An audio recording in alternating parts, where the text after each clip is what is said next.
All right, I want to react to the Watchman like everybody else is reacting to the Watchman, but unfortunately, I can't.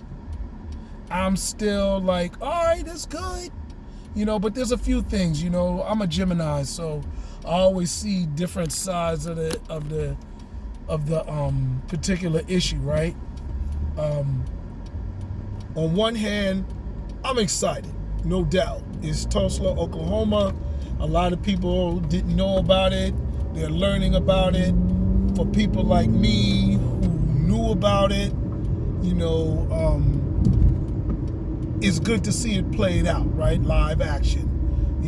However, unless you include the reconstruction of it in the present day Tulsa, it is a defeated story.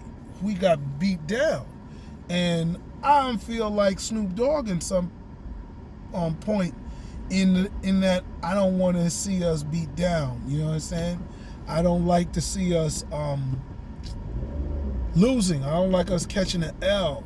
Who the hell wants to see that? You don't see Jewish people have a scene of well, they probably do. They got all types of Holocaust scenes.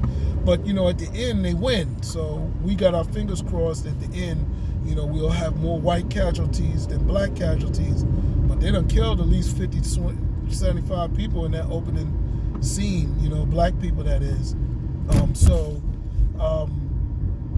That's how I feel on one hand. I feel good that it was a live action. Golly, I'm looking at the traffic that I'm going to get in. I'm glad that there was a live action and they did something like that, but my other feeling is it wasn't over. I'm not flipping out over it, right? I'm not flipping out over it because it was still a defeated story.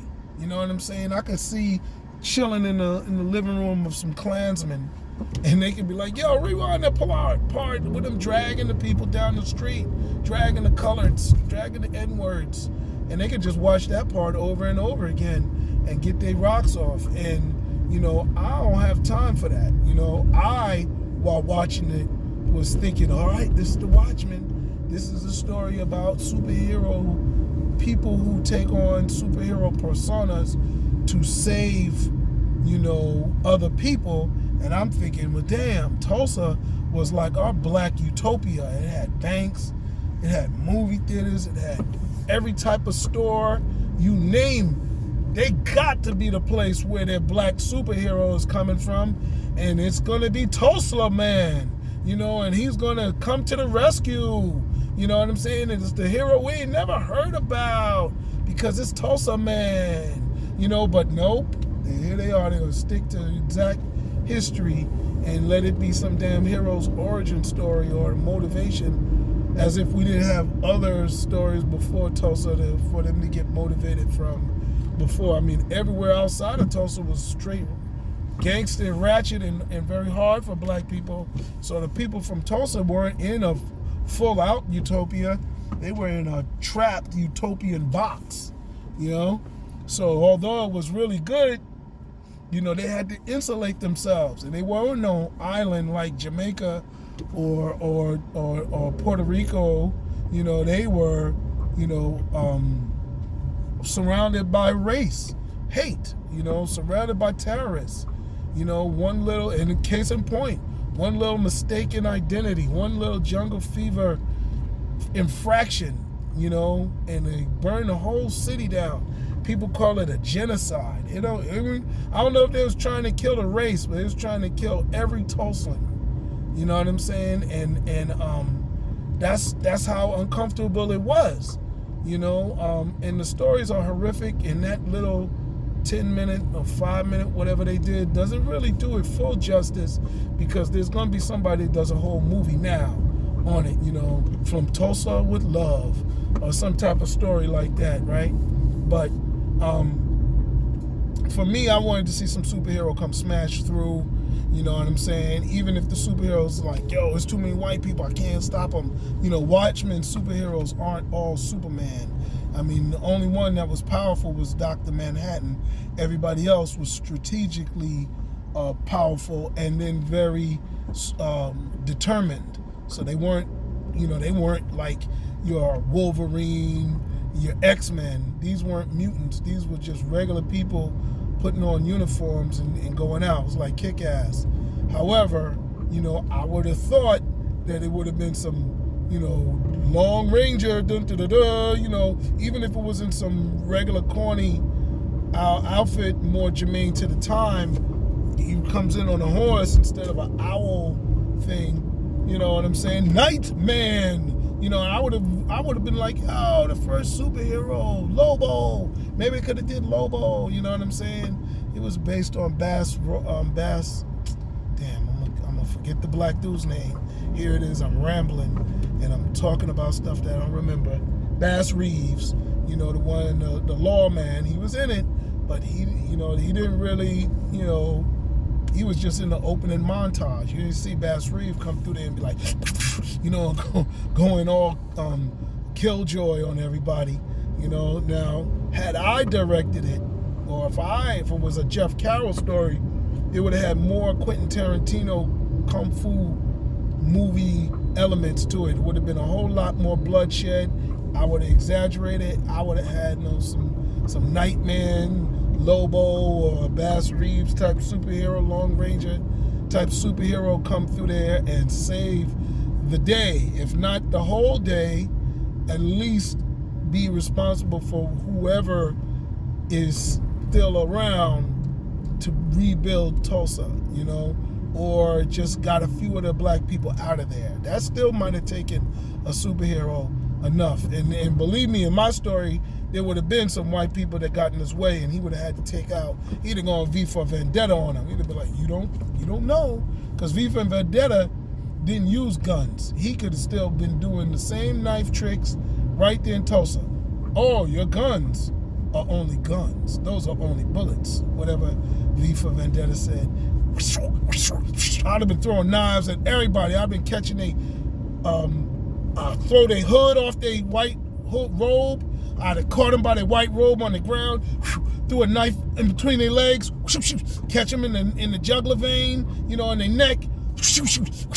I'd have been real strategic. I'd have caught them in both arms, and pin them up like Christ, and then catch their feet and pin them together. I'd have been like, you are not the Messiah.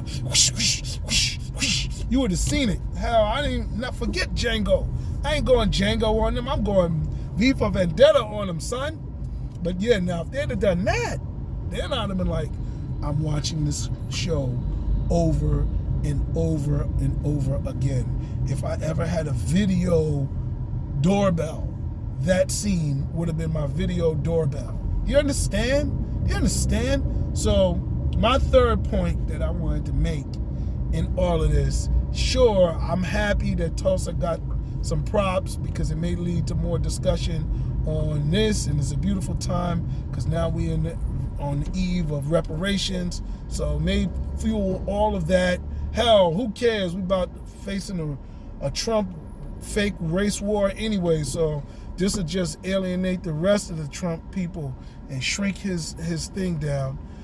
So I'm happy on that regard. I'm a little upset because it wasn't, no black superhero. But now here's the good thing. What I do like about it is that these, this was DC. These publishers are not as resistant gatekeepers as they once were. And for black publishers and black people in the publishing business, many times they were very resistant because they didn't want to lose their jobs, they didn't want to ruffle their feathers. Hell, they all knew about Tulsa and more. They all had those stories stuffed up under their file folders in their office, but they was like, nope, we need to do multicultural, man. Some of the black gatekeepers was the most conservative people out there because they didn't want to lose their jobs, they didn't want to ruffle their feathers. They were the ones that were in the boardroom and saw how resistant people really were, so they came out with Medium Man.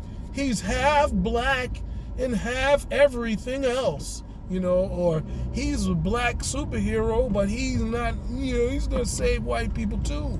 So now, these, Watchmen ain't no joke. The writers that put Watchmen together were the people that put V for Vendetta together. They wrote both books, so there's some outliers, in terms of the white mentality. So they were definitely thinking in a different direction than the mainstream traditional old-fashioned gatekeepers, And then they probably won their argument like we all use Black Panther, Luke Cage, and Get Out.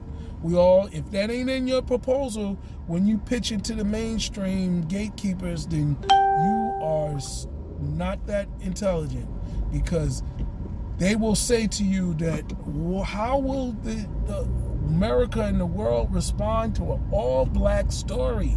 You need to have some diversity and give them a white girlfriend, give them a white boss. Can the executor, the one that they call, can he have a white, what's Batman's dude? Whatever his butler's name is, right? You need to have that white. If you're gonna get a black superhero, you need to do it like Blade. I think even Black Lightning got a white person helping him out. I'm not familiar, but you get my point. Up until Black Panther, they were saying that. Now, and they could win that argument. Black people was like, damn, my story might be too black. I got to slow it down. I got to put some white people up in there. Black writers was like, my story, we was pitching our stuff. Me included, you know what I'm saying? Shoot, if you read Walk on the Boss Lady's Planet, it's black, but I don't say it. I try to be like David Anthony Durham, in his Acacia series. I try to be mysterious with how I present my blackness. But not anymore. Not anymore. The Black Panther has changed everything. Black Panther said, not only will it do different than multiracial, token black diverse, black guy who's, just, you're a Ghostbuster, but we don't know where the hell you come from, type character. They said it will do different. It will do extremely better. So shoot, if you want your story to be real good, you come for the gusto. I'm writing a story right now called Fear of a Black Planet. How about that? I'm going all black, straight black. What's the main character? Black. Who is he fighting? Black man. It's black on black, black, black, black. Who are they getting help from? Black. It's everything, black. Where the white people? None. How about that? How you think it's gonna do? Outstanding. After Black Panther, that's how we can get down. So, this also kind of raises the bar. Now we can also deal with issues, because I'm telling you, Watchmen probably did some Game of Thrones numbers. It ain't come out yet, but it's gonna. HBO been losing to Hulu. How the hell HBO losing to Hulu? Amazon Prime was beating HBO. Okay, the HBO was the bomb. Forget Netflix. Netflix is beating everybody. Forget the HBO special. Remember when comedians wanted the HBO special? I can curse. Monique ain't even mentioned HBO in her gripe, because it was all about Netflix. Then came Hulu, challenging Netflix. Really didn't come up with nothing, but then Amazon Prime came out. I don't know which one had The Boys, but Epic now is in there. Epic got The Godfather of Harlem. Everybody's talking about that. Oh my God. Now HBO, comes back after they done walked away with everything from Game of Thrones. They just couldn't follow up Game of Thrones with anything. Now they got The Watchmen. This is the next big thing. So what is The Watchmen? Coming with Tulsa, Oklahoma in the first opening credits. You coming blacker than any other superhero show. This ain't 12 Years a Slave. This is a black superhero, black female superhero. You understand? That's extra black. You got the black woman at the top. Black men will bow down to that. So there you have it. But anyway, those are my feelings on this. People ask me make a video, so I make a video. Hope you like it. Peace. Talk to you later.